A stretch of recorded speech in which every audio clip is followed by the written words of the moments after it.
Buenos días. Antes de que corra el tiempo, yo quiero hacer unas expresiones para que se adentren en lo que yo mencionaba en una ocasión anterior, conocernos y reconocernos. Quiero que se adentren en la historia de nuestro Caribe.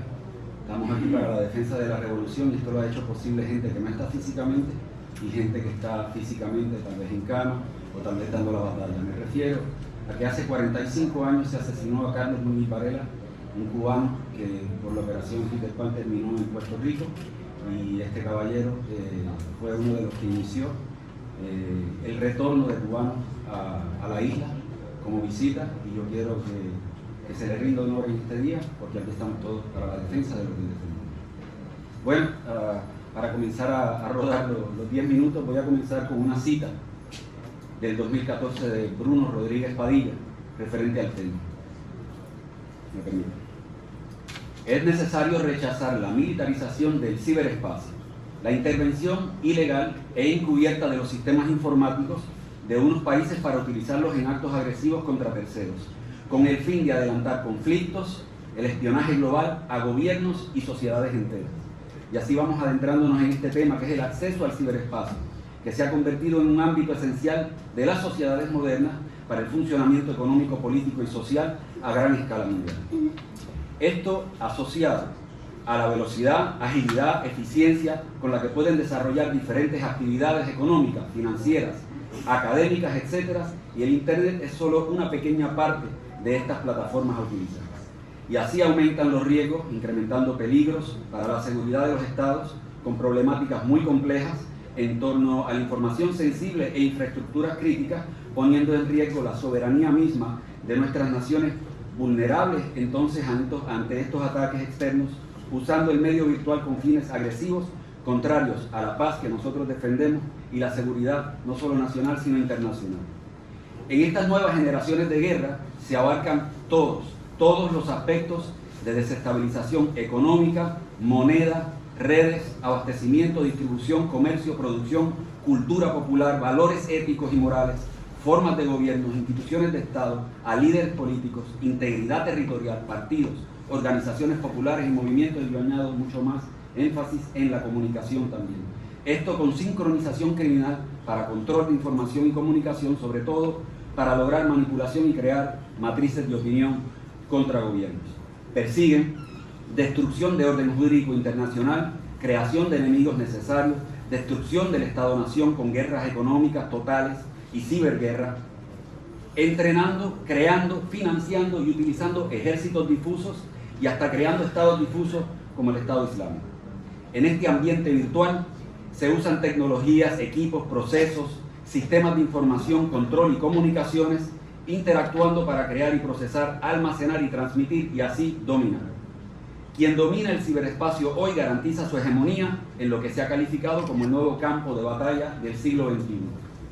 La ciberguerra es un modelo de conflicto con contexto bélico en la intangibilidad del ciberespacio, dando cabida a ataques simétricos, silenciosos, ocultos durante días, hasta llegar al cerebro de un sistema informático vulnerándolo. Durante la primera guerra del Golfo Pérsico, del 90 al 93, con máquinas impresoras vendidas al gobierno iraquí, ya comprometidas con programas malignos, un troyano impidió que la aviación de Saddam Hussein pudiera despegar de su base. Luego, en el 1993, en la invasión, se atacaron los servidores que controlaban su aviación, y esto le permitió a Estados Unidos atacar con misiles e invadir y ocupar dicho país. Hay técnicos que dicen que la tecnología no tiene ideología. La realidad es que quienes la fabrican y quienes la utilizan sí la tienen. Vivimos ante el ciberterrorismo, y esto no es más que ataques o amenazas premeditadas para vulnerar infraestructuras, partes críticas de los estados, causando estragos de grandes magnitudes. Explotan fallas y debilitan sistemas, dañan el funcionamiento normal de infraestructuras críticas como sistemas de agua, gas, petróleo, energía, transportación, bancos, finanzas, transporte y sobre todo nuestra producción. Unos medios informáticos utilizados junto con dispositivos tecnológicos, agentes virtuales, técnicas de guerra de información, guerra psicológica, propaganda y reclutamiento también, pueden causar el mayor daño con esfuerzos pequeños sin mucha visibilidad. Los agresores atacan ordenadores, telecomunicaciones, información privada sensible, crítica para intimidar o coaccionar un gobierno o sus habitantes, todo con carácter político, social, religioso y también en el ámbito de la salud. Tenemos que entender que hay una brecha bien grande en la información y en el acceso a las redes entre muchos países. Ejemplos concretos que le voy a dar. Comencemos con los Tigres de Tamil en Sri Lanka. Fue en el 1998 y es considerado como el primer acto ciberterrorista a través de correos electrónicos. Aún Shinryokyu en Japón en el 2000 era sobre la compra de datos que emanaban de las armas nucleares. La prueba del generador Aurora en el 2000, que es una prueba para destruir un generador diésel que se utiliza ya, realizada en los laboratorios nacionales de Idaho, que se utiliza ya para un control industrial. Stuxnet, este es bien importante. Stuxnet iba contra el sistema de enriquecimiento de uranio de Irán en el 2010. Introducieron en las redes informáticas del programa nuclear iraní uno de los virus más sofisticados que se ha diseñado hasta el momento, alterando el funcionamiento de las centrifugadoras, deteniendo el programa iraní en curso, y fue una operación encubierta de Israel y Estados Unidos para sabotear, introduciendo un gusano, pequeño término, en los equipos más vulnerables del sistema con una memoria USB muy difícil de detectar y muy avanzada. Ese gusano infectó más de 30.000 activos informáticos en ese país, pero luego se encontró en Alemania, en Francia, en India, en Indonesia, afectando más de 45.000. Entonces marcó la historia de la geopolítica y los aliados de la OTAN reconocieron en junio del 2016 en la cumbre de Varsovia que el ciberespacio es un área de operaciones militares, como mencionó la compañera, por derecho propio igual como la tierra, el mar o el cielo. Apagones en Latinoamérica es otro ejemplo concreto. En el 2019, Argentina, Venezuela y otros países padecieron apagones electrónicos de gran magnitud. Estamos hablando de una región estratégica muy importante para las próximas décadas. Un ataque cibernético al sistema SCADA, un software del cerebro electrónico que controlaba las funciones de la central hidroeléctrica Simón Bolívar de Guri, y ataques de pulso electromagnético. Esto fue utilizado en Kuwait en 1990. Ellos tienen, la Armada de los Estados Unidos tiene un avión que se llama AE-6B, que con pulsos electromagnéticos puede dejar toda una ciudad sin electricidad. Y ahora vamos a la inteligencia militar gospel y lavande. ¿Usada contra quién? Contra el pueblo de Gaza. Es el uso escalofriante de la inteligencia artificial para asesinar civiles inocentes, convirtiendo a la población palestina en un gigantesco campo de experimentación criminal. Con estas armas seleccionan y eliminan objetivos sin intervención humana, una grave violación al derecho internacional humanitario y un crimen de guerra, casi ya acercándonos ya a 45.000 muertos. En México se puede conocer, y otras naciones no, pero sobre todo en México, el sistema Pegasus de espionaje personal a periodistas y a actores políticos, así como a gente privada, diseñado por Estados Unidos e Israel, vendido por una compañía privada israelita. En el 2024, los ataques a infraestructuras submarinas, Nord Stream, por ejemplo, y ahora van apuntando a cables submarinos, y el 99% de esos cables son de comunicación. Ahora, permítanme entrar en el tema de la guerra cognitiva contra nuestras mentes en la era digital, y prestemos atención sobre todo al caso Cuba. Una actuación en el ámbito digital para manipular percepción, creencias y decisiones en personas. Decía el comandante que el condicionamiento afectaba nuestra capacidad de pensar. Una vez más viajaba al futuro y venía a prepararnos para ello.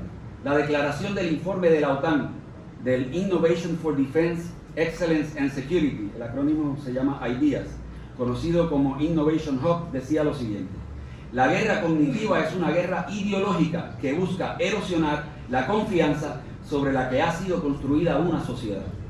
Una arma con capacidades cinéticas y cibernéticas para manipular información, psicología y vínculos sociales.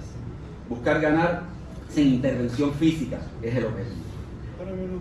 Ahora hablemos del 11 de julio. Me permite, que es bien importante. Cuba se ha convertido en el polígono de guerra, a decir por la doctora en Ciencias de la Comunicación, Rosa Miriam Elizalde, tanto en metodología como en técnica.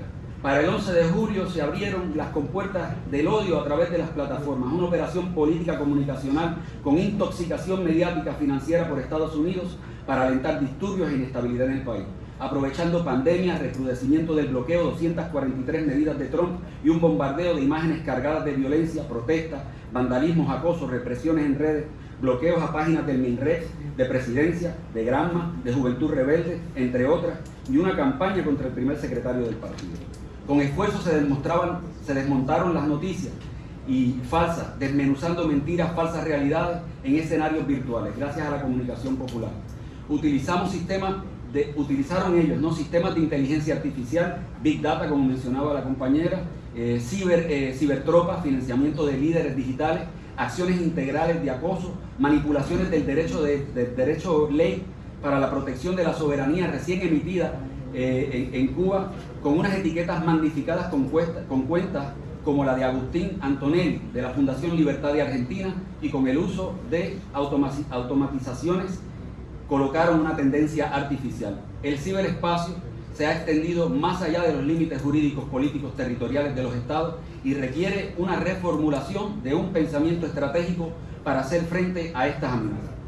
Tal vez una regulación global o universal por organismos multilaterales, como también mencionaba la compañera, en defensa de la paz necesaria.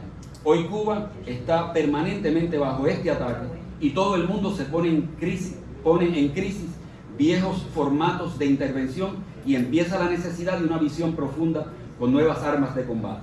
Esas nuevas armas de combate nos llevan al pensamiento de Martí, que son las ideas.